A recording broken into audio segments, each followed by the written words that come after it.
हवा से बात करता हुआ।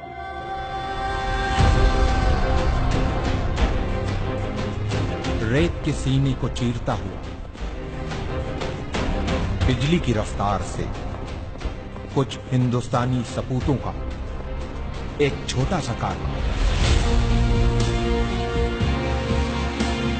तारीख के पन्नों में अपनी जगह बनाने, आंखों में एक अजीम मकसद लिए अरब की जमीन करबला की तरफ रवां।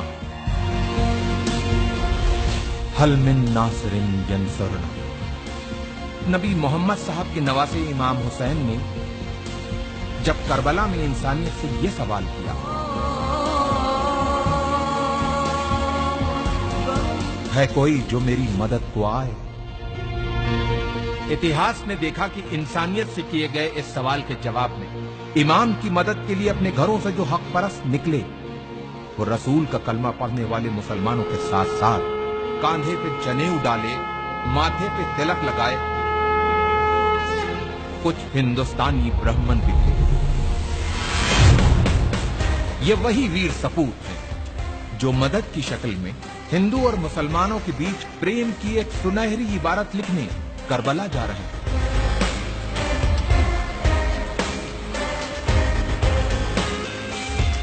जालिम बादशाह यजीद अपनी हुकूमत के नशे में चूर होके इंसानियत का चेहरा बिगाड़ देना चाहता था, लेकिन उसे यह पता था कि जब तक नबी मोहम्मद साहब के नवासे इमाम हुसैन जिंदा हैं, तब तक वो अपनी मर्जी की नहीं कर सकता। उसके इसी डर ने इमाम हुसैन को उनके परिवार के साथ करबला में घेर के उनसे अपनी हुकूमत के सामने सर झुकाने को कहा। जियो और जीने दो की जिंदा मिसाल पेश करते हुए इमाम हुसैन ने यजीद के सामने एक पेशकश रखी कि अगर तुमको मुझसे कोई खतरा हो तो मुझे रास्ता दे दो ताकि मैं हिंदुस्तान चला जाऊं।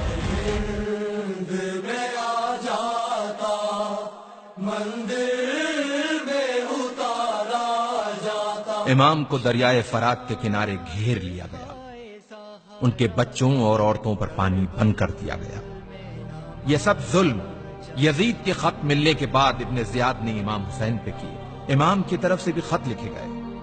कहते हैं कि लोग मुसीबत में अपनों को याद करते हैं या फिर मुसीबत में जो साथ दे वही अपना होता है। इमाम हुसैन ने अपने बचपन के दोस्त हबीब को खत लिखकर मदद को बुलाया और दूसरा खत करबला से दूर, बहुत दूर भारत के एक हिंदू राजा के नाम लिखा गया। इमाम हुसैन के बेटे अली इब्ने हुसैन ने अपने भाई भारत के राजा समुद्रगुप्त के नाम लिखा था यह खत। सुनने में अटपटा लगने वाले इस रिश्ते का इतिहास गवाह है।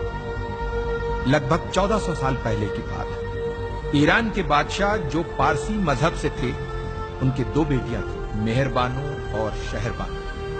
मेहरबानो का विवाह भारत के राजा चंद्रगुप्त से हुआ और रानी का नाम मेहरबानो से बदलकर चंद्रलेखा रखा गया। और कुछ वर्षों बाद चंद्रलेखा की छोटी बहन शहरबानो की शादी इमाम हुसैन से हुई। चंद्रलेखा और चंद्रगुप्त के बेटे समुद्रगुप्त उस समय राजा थे जब उन्हें अपने मौसेरे भाई अली इब्ने हुसैन का पत्र मिला।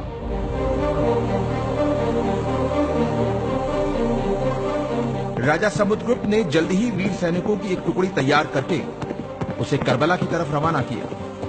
इन वीर सैनिकों के सरदार का नाम रेहबदत था, जो एक मोहियाल ब्राह्मण थे। अफसोस, जब रेहबदत अपनी सेना के साथ करबला पहुंचे तो इमाम हुसैन को शहीद किया जा चुका था। ये जान इन ब्राह्मणों का दिल टूट गया और जोश में अपनी तलवारों को अपने गलों पर रख लिया कि जिसकी जान बचाने आए थे, जब वही नहीं बचा तो अब हम जी के क्या करेंगे। लेकिन इमाम के चाहने वाले अरब के वीर योद्धा जनाब मुख्तार के मना करने पे इन वीर सैनिकों ने अपनी तलवारों को अपने गलों से हटाया और मुख्तार के साथ मिलके खूने इमाम हुसैन का बदला लेने के मकसद से दुश्मनों से एक यादगार युद्ध किया और उन्हें हिंदुस्तानी तलवार के जौहर दिखाए।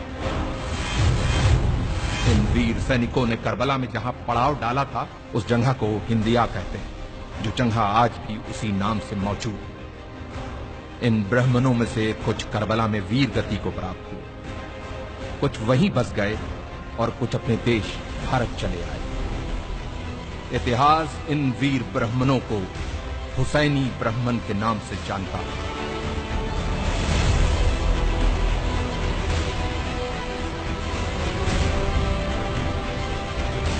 तारीख के पन्नों में दबी हिंदुस्तान और इराक की इस महान कहानी को हमारे लाखों सलाम।